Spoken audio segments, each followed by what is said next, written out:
Sir ఇప్పుడు జగన్ గారి మీద కేసెస్ మీద అంటే వేరే వాళ్ళు చార్జ్ షీట్ ఫైల్ చేశారు సార్.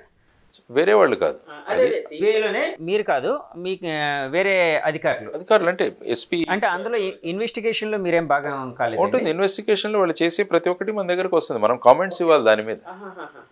సిబిఐలో ఎలాగుంటుందంటే వాళ్ళు చేసిన ఇన్వెస్టిగేషన్ మన దగ్గరకు వస్తుంది, దాని మీద మన కామెంట్స్ ఇవ్వాలి.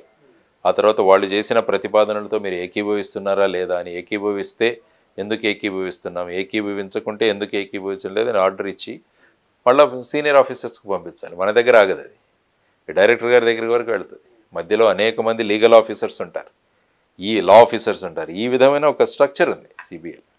కాబట్టి కేసుల సీరియస్నెస్ని బట్టి ఏ లెవెల్ దాకా ఈ ఫైల్ వెళ్ళాలన్నది కూడా అక్కడ అందరి మాన్యువల్లో ఉంటుంది అనమాట. హైకోర్టు, సుప్రీంకోర్టు నుంచి రెఫరెన్స్ వచ్చిన కేసులన్నీ కూడా డైరెక్టర్ గారి దగ్గరికి వెళ్తాయి. లేకుంటే కొన్ని కేసులు చిన్న చిన్న వాళ్ళ మీద యాంటీ కరప్షన్ కేసులు అయితే అవి ఎస్పీ లెవెల్లోనే అయిపోతాయి. ఇది కోర్టు డైరెక్షన్తో వచ్చింది కదండి జగన్ గారి court direction. Majority of the cases court direction నుంచి వస్తాయి. సత్యం స్కీమ్ కూడా కోర్టు సత్యం కూడా అలాగే వచ్చింది. మిగతా మైనింగ్ కేసులు ఇవన్నీ కూడా మోస్ట్లీ కోర్టు నుంచి వస్తాయి. కోర్టులో ఇవన్నీ కోర్టు కేసులు అవుతాయి. అప్పట్లో మీ మీద కూడా రకరకాల ఆరోపణలు చేసేవారు, అంటే నెగిటివ్ కామెంట్స్ చేస్తుంటారు. ఎందుకంటే ఎప్పుడైతే ఈ ఇన్వెస్టిగేషన్లో రాజకీయ నాయకులు ఉంటారో ఆటోమేటిక్గా ఈ ధోరణి ఉంటుంది, కామెంట్స్ చేస్తుంటారు, ఇవి వాళ్ళు అనుసరించి చేస్తున్నారు, ఇవన్నీ కూడా సర్వసాధారణం. మిమ్మల్ని అంటే ఫ్రాంక్గా చెప్తే చెప్పాలి అంటే సిబిఎన్ గారు చంద్రబాబు నాయుడు గారు మనిషి అని, లేకపోతే టీడీపీకి సంబంధించిన మనిషి అని ఇట్లాగా అనేవారు. అంటే నిజాలు కాదు నేను అంటుంది, అంటే ఇందులో నిజాలు మీరు చెప్పాల్సిందే. అట్ ద సేమ్ టైం నేను అడిగేది ఏంటంటే అప్పట్లో మీ మానసికమైన పరిస్థితి ఎలా ఉండేది సార్? ఇప్పుడు అంటే మీరు ఒక వర్క్ చేసేవారు, మీ సిన్సియర్గా మీ వర్క్ చేసేవారు, ఆ టైంలో ఇలాంటి ఆరోపణలు వచ్చినప్పుడు మీ పరిస్థితి ఎలా ఉండేది? మన కాన్షియస్ క్లియర్గా ఉన్నప్పుడు ఇటువంటి వాటిని పట్టించుకోవాల్సిన అవసరం లేదు. మన కాన్షియస్ క్లియర్గా ఉంది, మనం ఏమి ఈ విధంగా చేయట్లేదని మన కాన్షియస్ క్లియర్గా ఉన్నప్పుడు మనం ఇవన్నీ ఆక్యుపేషనల్ హజార్డ్స్. ఇవన్నీ ఎలక్ట్రికల్ లైన్ మ్యాన్కి షాక్ కొట్టచ్చు, కానీ ఎక్కాలి లైన్. జూలో జంతువులకు ఆహారాన్ని అందించేవాడు బోన్లో లోపలికి దూరాలి. ఇవన్నీ కూడా ఆక్యుపేషనల్ హజార్డ్స్.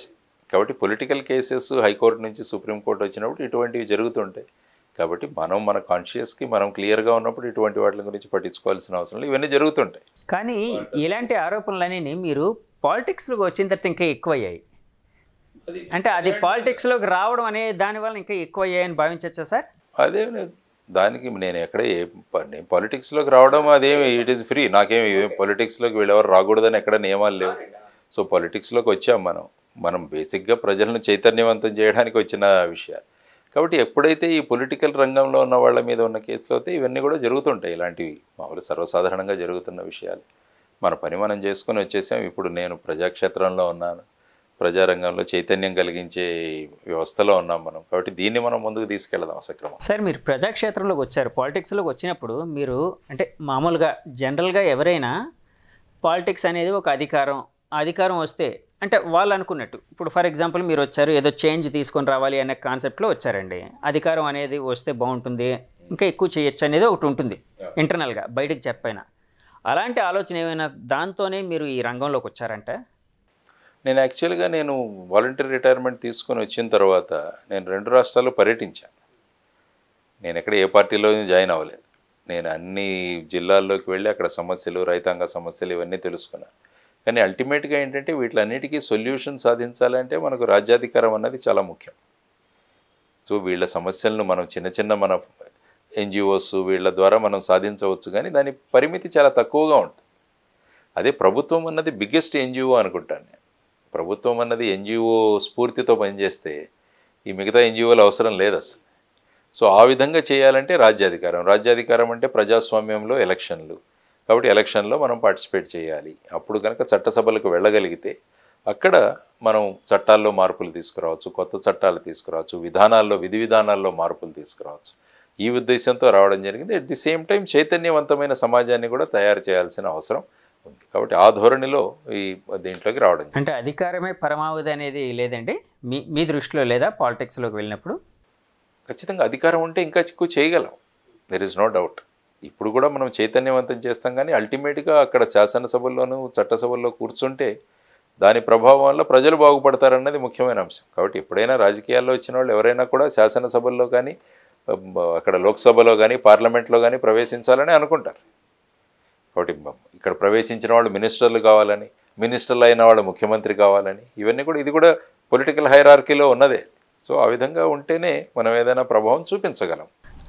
మీరు అంటే మళ్ళీ బ్యాక్ టు జగన్ గారి కేసుల గురించి ఇప్పుడు నేను మాట్లాడినా, ఎందుకంటే ఆ రోల్ అయిపోయింది నాది.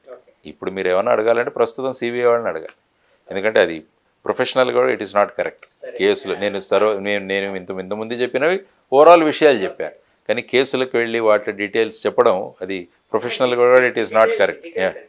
ప్రొఫెషనల్ కూడా it is not correct. Details అనేది అడగట్లేదు, కానీ బయట అంటే రాజకీయ పరంగా కొంత ఆరోపణల మీద అంటే జగన్ గారిది అంటే ఏమో ఇచ్చింది అంటే నాలాంటి వాళ్ళకి పేపర్లు చదివినప్పుడు ఎవరైనా సామాన్య జనానికి 1,00,000 కోట్ల స్కాము ఇలాగని ఆయన రకరకాల అంటే ఎవరికి కావాల్సినట్టు వాళ్ళు వేసుకునేవారు.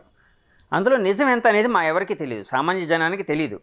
నిజంగా ఎంత స్కామ్ జరిగింది ఏంటి అనేది ఎవరికి తెలియదు. అంటే అందులో డైరెక్ట్గా ఇన్వాల్వ్ అయ్యారు లేదో అది సిబిఐ తెలుస్తుందండి, అంటే కోర్టులు తెలుస్తాయి, అదంతా తర్వాత విషయం. కానీ ఆ నెంబర్ ఎంత సార్? 1,00,000 అన్నది ఉంది కాస్త, అది ఎంత నెంబర్ అండి? ఇప్పుడు ఎలా ఉంటుందంటే ఒక మార్కెట్ వాల్యూ ఒకటి ఉంటుంది, మామూలు రిజిస్టర్డ్ వాల్యూ ఒకటి ఉంటుంది. మీరు ఒక భూమి ఏదైనా తీసుకుంటే దాని విలువ మీరు స్టాంపుల్లో చూస్తే 1,00,000 ఉంటుంది, స్టాంప్ డ్యూటీ దానికే కడతారు. కానీ అదే మీరు మార్కెట్లో చూస్తే అది 40 లక్షలు 50 లక్షలు కూడా చేస్తుంది. కాబట్టి ఈ ప్రాపర్టీస్ని అంతా కూడా మేము తీసుకున్న దృష్టిలో కేవలం రిజిస్టర్డ్ వాల్యూసే తీసుకుంటారు. దాన్నే మార్కెట్ వాల్యూ చేస్తే దాని వాల్యూ పెరుగుతూ పోతూ ఉంటుంది అనమాట. కాబట్టి స్పష్టంగా ఇందులో మన సుప్రీంకోర్టులో కూడా ఐ థింక్ 1,400 ఎంతో, ఎందుకంటే నేను వెళ్ళిన తర్వాత కూడా ఇన్వెస్టిగేషన్స్ జరిగాయి. ఇక్కడ 1,400 కోట్లు సార్, కోట్లు అన్నట్టుగా మొన్న చూశాను. ఆ తర్వాత కూడా ఇన్వెస్టిగేషన్ జరిగాయి. టోటల్ ఫైనల్ ఫిగర్ ఎంత అయ్యారో నాకు తెలియదు, కానీ అరౌండ్ దీంట్లో ఉన్నట్టుగా నాకు అనిపిస్తుంది. అంటే అదే మార్కెట్ వాల్యూ ఏ విధంగా ఉంటుందన్న దాన్ని బట్టి చూసుకుంటే మళ్ళీ విలువ పెరుగుతుంది దాంట్లో. సార్ ఇప్పుడు మీరు అంటే ఐపీఎస్ ఆఫీసర్గా ఉండేటప్పుడు మిమ్మల్ని బాగా ఇబ్బంది పెట్టింది లేకపోతే కొంచెం కష్టతరమైంది సత్యం స్కామ్ అని అంటూ ఉంటారండి, నిజమేనా సార్? అంటే అందులో ఇన్వెస్టిగేషన్ అన్నది ఒక ఛాలెంజ్, ఎందుకంటే అంత టెక్నాలజీ ఉపయోగించి చేసిన అక్కడ ఉన్న వాళ్ళు బ్యాలెన్స్ షీట్లో మార్పులు ఇవన్నీ కూడా అక్కడ చేయడం జరిగింది. కాబట్టి నేర్చుకునడానికి మాకు ఛాలెంజింగ్గా అందులోకి వెళ్ళి ఏ విధంగా జరిగింది అని కనిపెట్టడం అన్నది ఒక ఛాలెంజింగ్ ఇదే మాకు. సో ఒక ఛాలెంజింగ్ యాజ్ అన్ ఇన్వెస్టిగేటర్ ఒక ఛాలెంజింగ్ మ్యాటర్ అది. ఆ టైంలో మీరు ఏం చేశారు సార్? నేర్చుకున్నారు సార్ సబ్జెక్టు తెలిసిన వాళ్ళని మా టీంలో పెట్టుకున్నాం. దాన్ని మల్టీ డిసిప్లినరీ ఇన్వెస్టిగేషన్ అంట. ఈవెన్ మీరు United nations corruption against corruption మీరు తీసుకుంటే అక్కడ కూడా వాళ్ళు ఏం చెప్పారంటే సబ్జెక్ట్ ఎక్స్పర్ట్స్ తీసుకోవడం చాలా అవసరం. ఇప్పుడు బ్యాలెన్స్ షీట్ చదవాలంటే చార్టెడ్ అకౌంటెంట్స్ చదువుతారు. కాబట్టి నేను మళ్ళీ మొత్తం బ్యాలెన్స్ షీట్లు నేర్చుకొని దాన్ని అనలైజ్ చేయడానికి బదులు ఒక చార్టెడ్ అకౌంటెంట్ మనం పెట్టుకుంటే ఆయన చేసి ఇక్కడ ఉందండి అని చెప్తారు.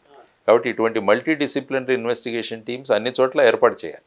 ఎందుకంటే ఇప్పుడు క్రైమ్ అన్నది క్రమంగా కన్వెన్షనల్ క్రైమ్ నుంచి ఎకనామిక్ క్రైమ్కి మారిపోతాయి. మర్డర్స్ ఇలాంటివి కాకుండా ఆర్థిక నేరాలు పెరిగిపోతాయి. ఇవే ఎక్కువ కదండి, ఎక్కువ జరుగుతున్నాయి ఇప్పుడు. చీటింగ్ ఇలాంటివన్నీ జరుగుతాయి, ఆర్థిక నేరాలు ఎక్కువ. కాబట్టి దాన్ని ఇన్వెస్టిగేట్ చేయాలంటే ఈ ఇన్వెస్టిగేటింగ్ ఆఫీసర్స్ ఎవరైతే ఉన్నారో వాళ్ళకి ఈ విధమైన సపోర్ట్ మనం ఇవ్వాలి.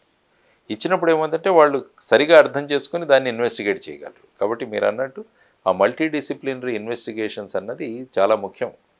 అందువల్ల చార్టెడ్ అకౌంటెంట్స్ కానీ కాస్ట్ అకౌంటెంట్స్ కానీ తర్వాత సైబర్ ఎక్స్పర్ట్స్ కానీ వీళ్ళందరినీ కూడా పోలీస్ విభాగంలో కనుక అటాచ్ చేయగలిగితే అప్పుడు ఏమవుతుందంటే ఇన్వెస్టిగేటింగ్ ఆఫీసర్కి శక్తి వస్తుంది. ఏదైనా తెలియని విషయం ఉంటే వెంటనే వీళ్ళకి చూపించి ఈ విధంగా అంటే అతను తన ఇన్వెస్టిగేషన్లో అవన్నీ కూడా ఇంక్లూడ్ చేయగలడు. సో ఆ విధమైన ఇది మన సిస్టంలో మార్పులు వస్తున్నాయి ఇప్పుడు చాలా చోట్ల. ఇవన్నీ కూడా మల్టీ డిసిప్లినరీ ఇన్వెస్టిగేషన్ టీమ్స్ ఏర్పాటు చేసుకొని స్పెషలైజ్డ్ ట్రైనింగ్స్ ఇచ్చి పోలీస్ ఆఫీసర్స్ కూడా వాళ్ళు ఈ విషయాలు ఆర్థిక విషయాలు అర్థం చేసుకునే విధంగా బ్యాలెన్స్ షీట్ ఎలా చదవాలి, తర్వాత ఈ ట్రాన్సాక్షన్స్ ఎలా ఉంటాయి, బ్యాంకింగ్ ట్రాన్సాక్షన్స్ ఎలా ఉంటాయి, ఇవన్నీ కూడా నేర్పించే అవకాశం వాళ్ళందరికీ ఉందన్నమాట. కాబట్టి ఆ విధమైన మార్పులతో వచ్చింది. ఆ ఇన్వెస్టిగేషన్ తర్వాతనే ఈ మెజారిటీ ఆఫ్ ది నిర్ణయాలు ఏవైతే ఉన్నాయో అవన్నీ కూడా మార్పు వచ్చింది చాలా చోట. కంపెనీస్ చట్టంలో కూడా మార్పు. Sun, celebrating 20 years of excellence in education. Come join us.